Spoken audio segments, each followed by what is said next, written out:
صحیح سند صحیح کے ساتھ منقول ہے۔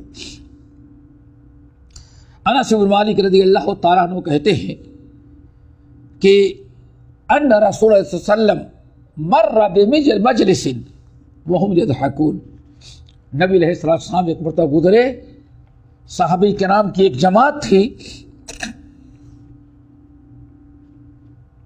آپ گزر رہے تھے اور وہ لوگ آپس میں بیٹھے ہنس رہے تھے۔ نبی علیہ السلام پلٹ کر کے آئے۔ آج کتنی ضرورت ہے اس نصیحت کی، واللہ نبی علیہ السلام کو اتنا گوارا نہیں تھا کہ لوگ بیٹھ کے بلا فضول ہنسیں۔ آپ گزر رہے ہیں، ہنستے ہوئے دیکھا، انس بن مالک کہتے ہیں اللہ کے رسول وہاں پہنچ گئے۔ اللہ رسول نے کیا فرمایا؟ اکثروا ذکر حاضم اللذات، لوگوں یہ بیٹھ کر کے تم لوگ ہنس رہے ہو، اس سے کہیں بہتر یہ تھا تمہارے حق میں کہ کثرت سے خوب زیادہ حاضم اللذات کو یاد کر دیں۔ حاضم اللذات یعنی موت، حاضم اللذات کو یاد کرو۔ کیوں؟ فَإِنَّهُ مَا ذَكَرَهُ أَحَدٌ فِي ضَيْقٍ مِّنَ الْعَيْشِ، اگر رزق کا تنگ دست غریب مسکین اگر کسی نے پریشانی اور تنگ دستی میں موت کو یاد کیا تو بس یہ تو اس کو اپنی وہی تنگ دستی بہت بڑی خوشحالی کی زندگی نہ سمجھ میں آنے لگے، اس کو محسوس ہوگا کہ یہ سب اتنا اللہ نے دے رکھا ہے، یہ بڑے فوائد ہیں۔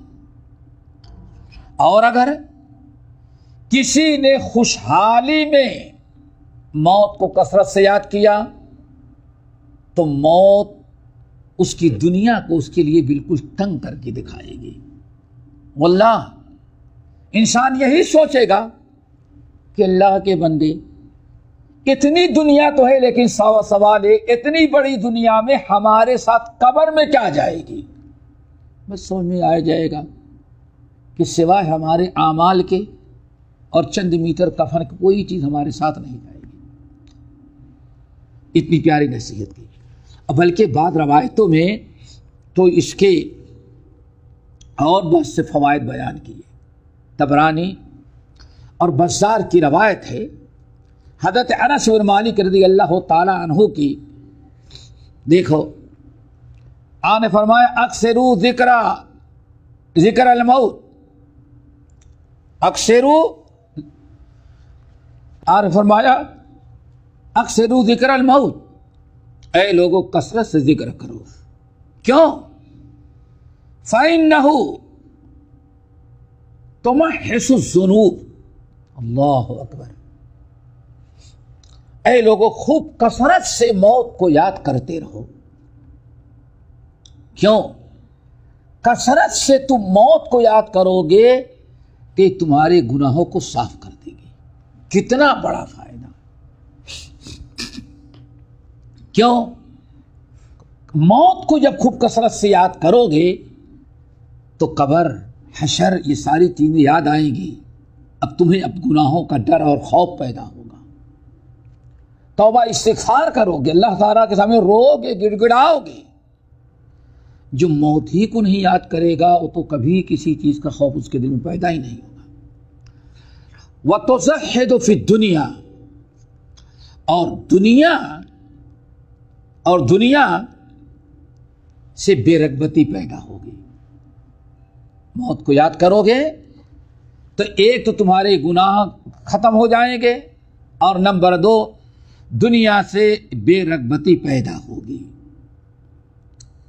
آگے فرمایا فَإِنَّ ذِكْرَهُ، چونکہ موت کثرت سے اگر یاد کرو گے تو خوشحالی میں تمہارے دلوں میں بہت خوشحالی بھی تمہارے لیے فضول نظر آئے گی۔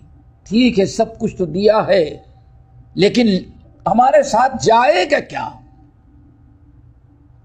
ساری چیزیں، جتنی جائیداد، جتنا مال دولت اولاد ہے، اگر اپنے موت کو تم سوچو گے، موت کی فکر کرو گے، موت کو یاد کرو گے، تو تمہیں موت بتائے گی کہ ہاں اتنی بڑی دنیا جو تم نے پھیلا رکھی ہے، کون سی دنیا تمہارے ساتھ جائے گی اور کون ہی رہ جائے گی۔ اور اگر فقر اور محتاجگی میں تمہیں موت کثرت سے یاد آئے گی تو تمہاری تنگ دستی بھی تم کو بڑی پسند نظر آئے گی، بڑی خوش نظر آئے گی، چلو اللہ تعالیٰ کے ہاں آسانی سے جلدی ہم چھوٹ جائیں گے۔